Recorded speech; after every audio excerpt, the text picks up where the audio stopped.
BrewTubers, it's Eric back at you with a top 10 of 2014 beers. And I'm doing this solo. I don't have any partners in crime. It's New Year's Eve. I just went to the Surly Brewery, the new destination brewery, and had some Todd the Axeman. Was pretty blown away. This is the hardest top 10 list I've ever had to do. I've done my best to narrow it down to stuff that you can get kind of, most of it's in my neck of the woods, but that's not to be biased, but we'll just dive right into it. And coming in at number 10 is a beer that was locally produced by Indeed Brewing Company. That is the first bottle rendition of 2014 Rum King. Imperial Stout aged in Appleton Estates rum barrels. In the bottle, in my review, I didn't really like it. I've had it a couple more times on draft at the brewery, and it's been pretty damn mind-blowing stuff, as was batch 1. So, here comes a Surly beer at number 9. It's not Darkness, it's not Pentagram, and it's not Surly 8. So, what is it, you ask? Well, it's Todd the Axeman. This was a brew done with Todd and Amager, I forget how you pronounce it. It's a European brewery that I've never really had much of. And it's a Golden Promise single malt, hopped exclusively with Citra and Mosaic IPA. The batch has changed a little bit from the first bottling over in Europe. It's clocking in at 7.3% alcohol by volume, and it's tasting fantastic. Might be my new abrasive substitute. So, at number 8, and I don't have the bottle laying around, I don't know what I did with it, is a collaboration between Toppling Goliath Brewing Company and the East Coast Hop Gods, no, not Hill Farmstead, but Treehouse Brewing Company. And they did a collaborative beer by the name of David. And it's one of the better double IPAs I had. I believe it was Simcoe, Mosaic, and Citra. And it was pretty darn mind-blowing. Had an opportunity to get quite a few bottles of that due to a lot of great hookups out there. The beer community, I can't stress enough how phenomenal it is, how many people just want to see you review a beer and share a beer with the world, and that was definitely one of them. Coming in at number 7 was a beer that I had had before and had really kind of a poor experience with, and it's a $42 bottle. So, if you can guess it, it's Barrel Aged Speedway, the second batch of this year, or it might have actually been a 2013 batch, but we reviewed it this year. And it was approaching some Bourbon County, really, really high-grade Bourbon County notes that was pretty damn mind-blowing for us. And I'm speaking a little bit for John, even though he's going to watch this and be like, what? No, that's not my rating. But, yeah, awesome stuff. Wish I could get it more availability. $30 a bottle is a lot.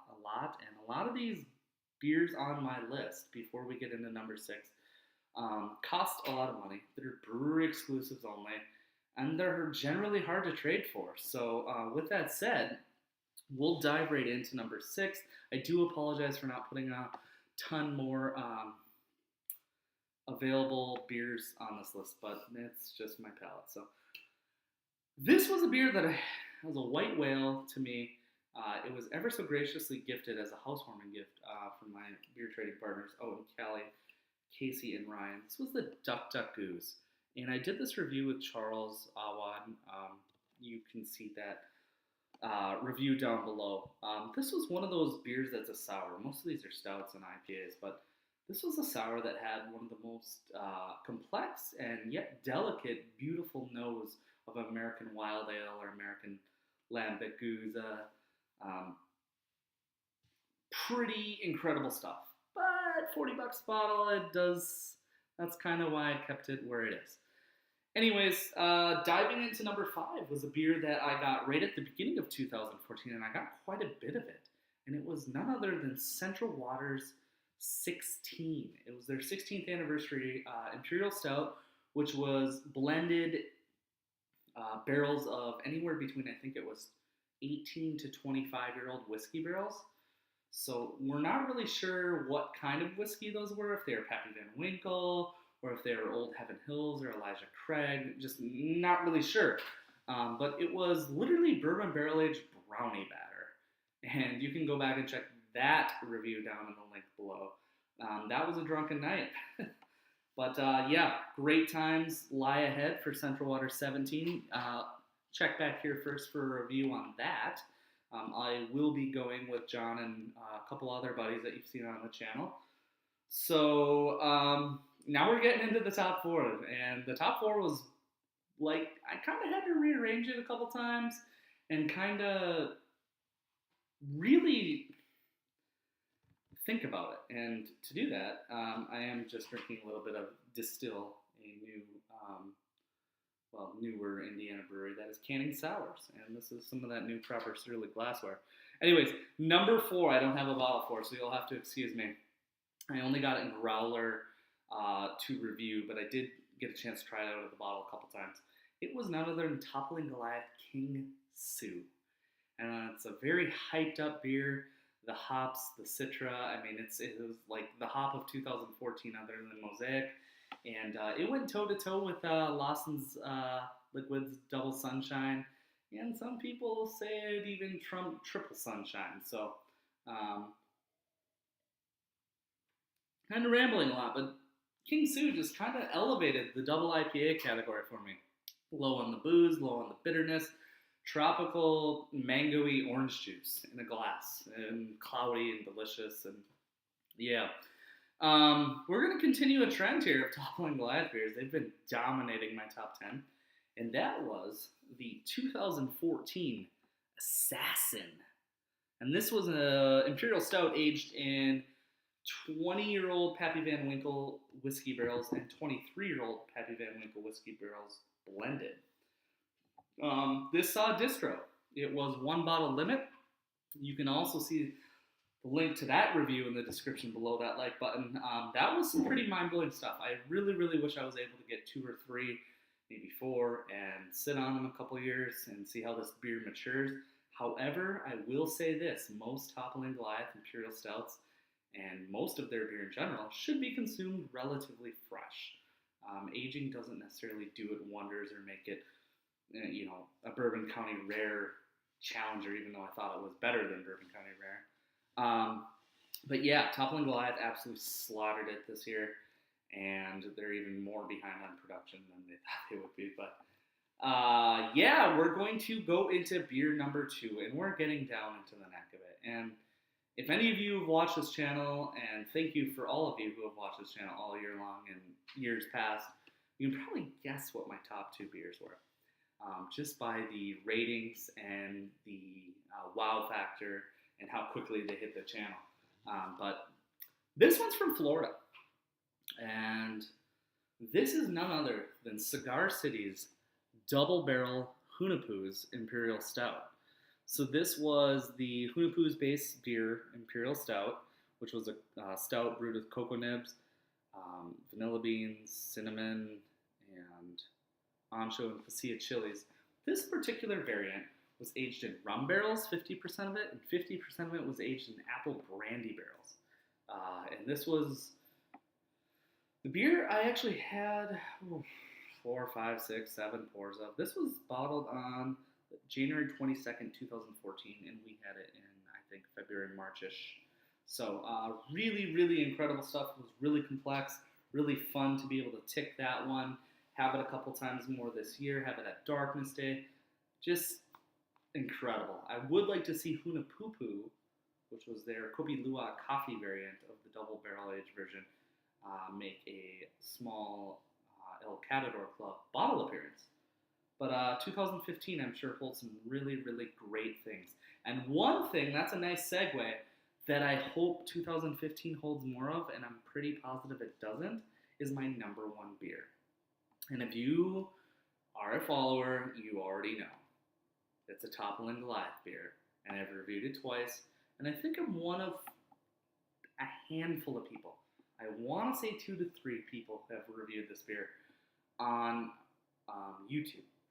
And this was Dar from Dar's Beer Reviews, number 4 beer of 2014. Total respect goes out to you, man. But this changes the Imperial Stout game.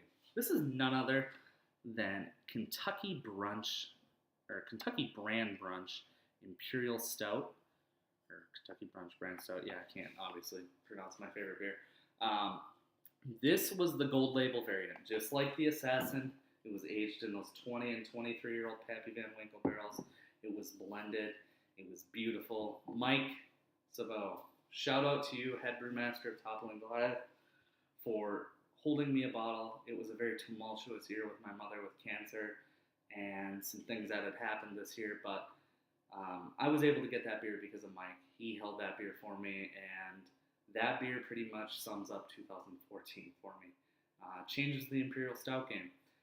Adjunct heavy, it's coffee, it's maple syrup, it's barrel, but damn, life-changing every year. Less than 400 or 500 bottles this year, so that just about sums up my 2014. Lots of stouts, lots of sours, lots of IPAs, and I don't even know where I would be without sharing these beers with you guys. I can't imagine just coming home and opening one of these and not writing something down, not taking notes, not taking pictures of it, and definitely not bringing it to a bigger audience to share it with, because that is what makes this whole beer community come together, is sharing these great world-class beers with the community that makes it feel like home.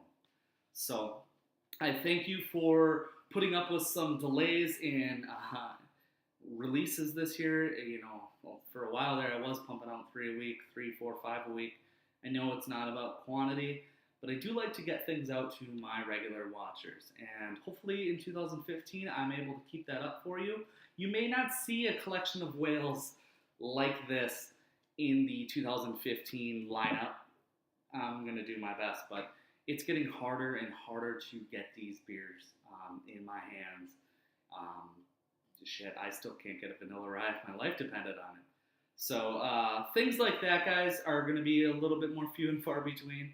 But I do thank you so much for sticking with me in 2014. Hope you guys had a killer 2014, and even better yet, a killer 2015. And that's not just to go with beer. That's life. That's your job, your families. A lot of people having kids, getting married. I'm getting married next year. So join me for more beer reviews, and please let me know what are your top 10 favorite beers of 2014. Are there any on this list that I've comprised? You can see in the description below.